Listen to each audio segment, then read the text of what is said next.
बिस्मिल्लाहिर्रहमानिर्रहीम। अस्सलाम वालेकुम स्टूडेंट्स, आज का हमारा लेक्चर है Newton second law of motion. Students, ये क्लास 9 चैप्टर नंबर 3 डायनामिक्स का टॉपिक है। इससे पहले के लेक्चर में हमने Newton first law of motion को पढ़ा, जिसमें हमने फोर्स के एब्सेंस को पढ़ा। न्यूटन फर्स्ट लॉ में न्यूटन क्या कहते हैं कि अगर फोर्स जीरो है तो एक्सेलरेशन भी जीरो होगा।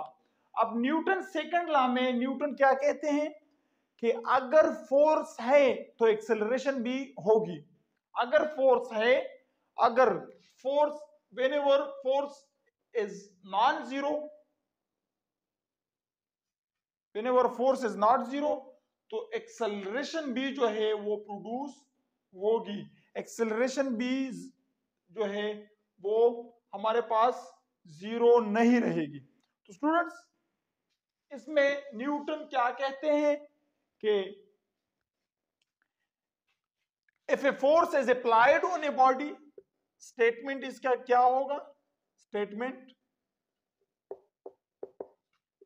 If a force is applied on a body,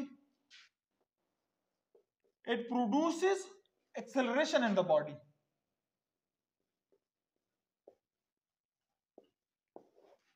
The force produces acceleration in the body.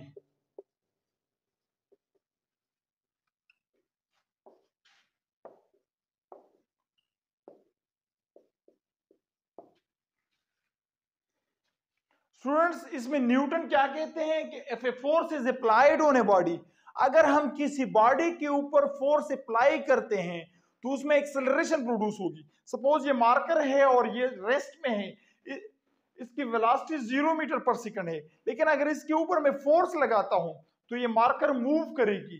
इसकी वेलोसिटी 0 मीटर पर सेकंड से इंक्रीज होगी, वो 1 मीटर पर सेकंड हो या 2 मीटर पर सेकंड हो। जितना हम इसके ऊपर फोर्स लगाएंगे उतना इसमें एक्सेलरेशन प्रोड्यूस होगी। और स्टूडेंट्स, वो एक्सेलरेशन कितनी होगी? अब इसका मैग्नीट्यूड भी हमें ये बताता है न्यूटन सेकंड लॉ कि the acceleration if a force is applied on a body, it produces acceleration in the body, and that acceleration, जो acceleration produce होगी वो directly proportional to the force होगी, and that acceleration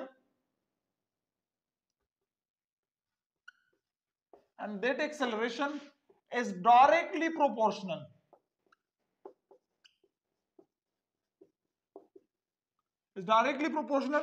to the magnitude of the force,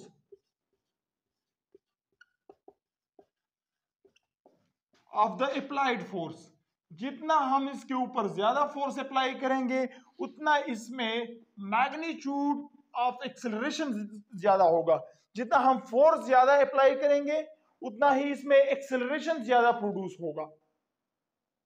and inversely proportional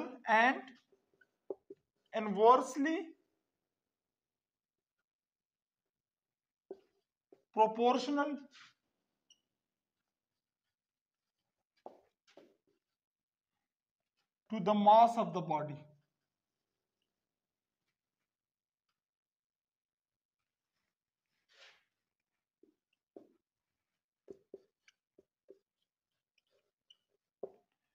students, statement इसका क्या है कि if a force is applied on a body and produces acceleration in the body, and that acceleration is directly proportional to the magnitude of the applied force and inversely proportional to the mass of the body।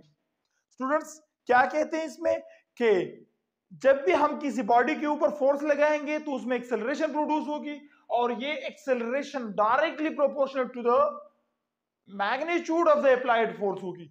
जितना magnitude of applied force होगा उतना ही इसमें acceleration produce होगा। हम जितना ज्यादा force लगाएंगे उतना तेजी के साथ ये बॉडी मूव करेगा, उतना तेजी के साथ इसका वेलोसिटी चेंज होगा, उतनी ही ज्यादा इसमें एक्सेलरेशन प्रोड्यूस होगी। And inversely proportional to the mass of the body. क्या मतलब कि एक्सेलरेशन जो है वो inversely proportional to the mass of the body होगा। मतलब ये है कि जितना इस बॉडी का मास ज्यादा होगा उतना ही इसमें कम एक्सेलरेशन प्रोड्यूस होगा। तो मैथमेटिकली हम इसको किस तरीके से लिखते हैं?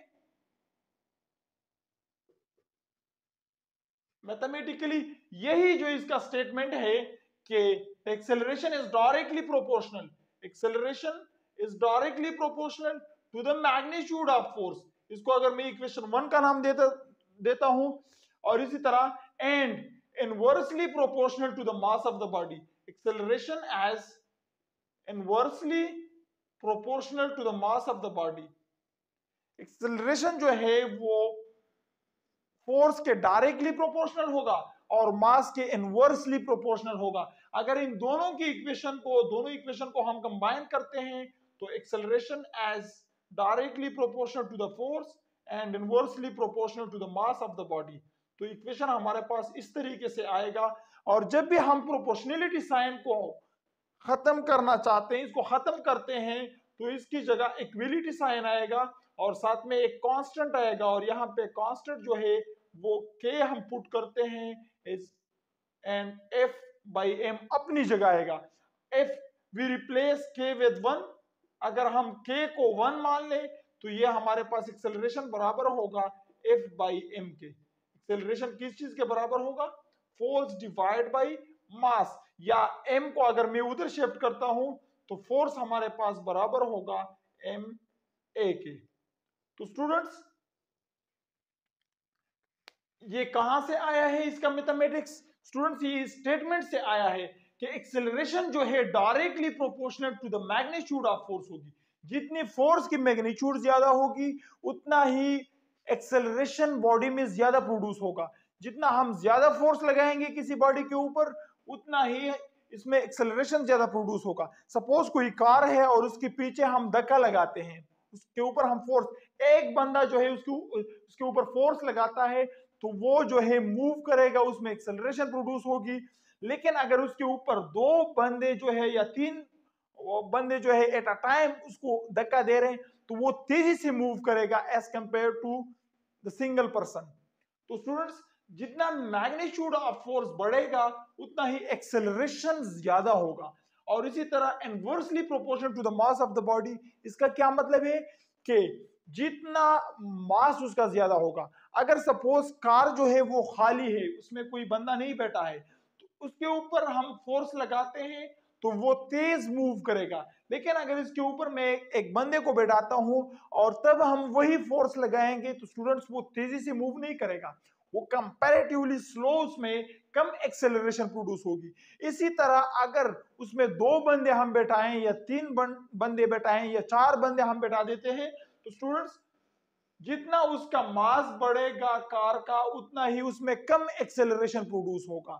तो स्टूडेंट्स न्यूटन सेकंड लॉ जो है हमें क्या कहता है कि अगर हम फोर्स अप्लाई करते हैं किसी बॉडी के ऊपर उसमें एक्सेलरेशन प्रोड्यूस हो गया, और वही acceleration directly proportional to the mass of the directly proportional to the applied force होगी। फोर्स की मैग्नीट्यूड जितनी ज्यादा होगी उतना ही उसमें एक्सेलरेशन ज्यादा प्रोड्यूस होगा, और inversely proportional to the mass of the body होगी, मतलब जितना मास ज्यादा होगा बॉडी का उतना ही उसमें कम एक्सेलरेशन प्रोड्यूस होगा। और साथ में हम क्या देखते हैं यहाँ पे जो है जो फाइनल हमारे पास इक्वेशन आया है ये हमें जो है फोर्स की मैग्नीट्यूड के बारे में भी बताता है। जब भी हम फोर्स का मैथमेटिकल फॉर्म ये हमें बताता है, फोर्स का रिलेशन हमें बताता है कि फोर्स जो है जब भी हमारे पास किसी बॉडी में एक्सेलरेशन प्रोड्यूस हो रही है तो किसी मास के अंदर जो एक्सेलरेशन प्रोड्यूस होती है, अगर हमारे पास एक्सेलरेशन और मास दोनों के क्वांटिटी या दोनों के मैग्नीट्यूड का हमें पता है तो हम इजीली फाइंड आउट कर सकते हैं द मैग्नीट्यूड ऑफ फोर्स जो उसके ऊपर लग रही है। तो स्टूडेंट्स दोनों का प्रोडक्ट लेके हमें क्या देता है, हमें फोर्स बताता है, और यहां से जो है हम फोर्स का यूनिट भी फाइंड आउट कर सकते हैं। मास का यूनिट केजी है और एक्सेलरेशन का यूनिट मीटर पर सेकेंड स्क्वायर है। तो केजी मीटर पर सेकेंड स्क्वायर जो है ये फोर्स का यूनिट है जिसको हम न्यूटन का नाम दे देते हैं। किस चीज का? न्यूटन का, न्यूटन। और इसको रिप्रेजेंट करते हैं कैपिटल एन से। स्टूडेंट्स इसके डायमेंशन क्या होंगे? केजी, न्यूटन के डायमेंशन या फोर्स के डायमेंशन क्या बन जाते हैं? फोर्स का चुनके फोर्स बराबर है एम ए के, तो मास के डायमेंशन कैपिटल एम, एक्सेलरेशन के डायमेंशंस क्या है, LT माइनस 2। तो फोर्स के डायमेंशंस क्या बन जाते हैं, MLT माइनस 2। ये जो है हमारे पास ये फोर्स के डायमेंशन बन जाते हैं, या हम यूं भी लिख सकते हैं MLT माइनस 2। तो स्टूडेंट्स ये बन जाते हैं फोर्स के डायमेंशन। तो आई होप आज की इस लेक्चर से आपने बहुत कुछ सीखा होगा। मिलते हैं नेक्स्ट लेक्चर में, तब तक के लिए वस्सलाम।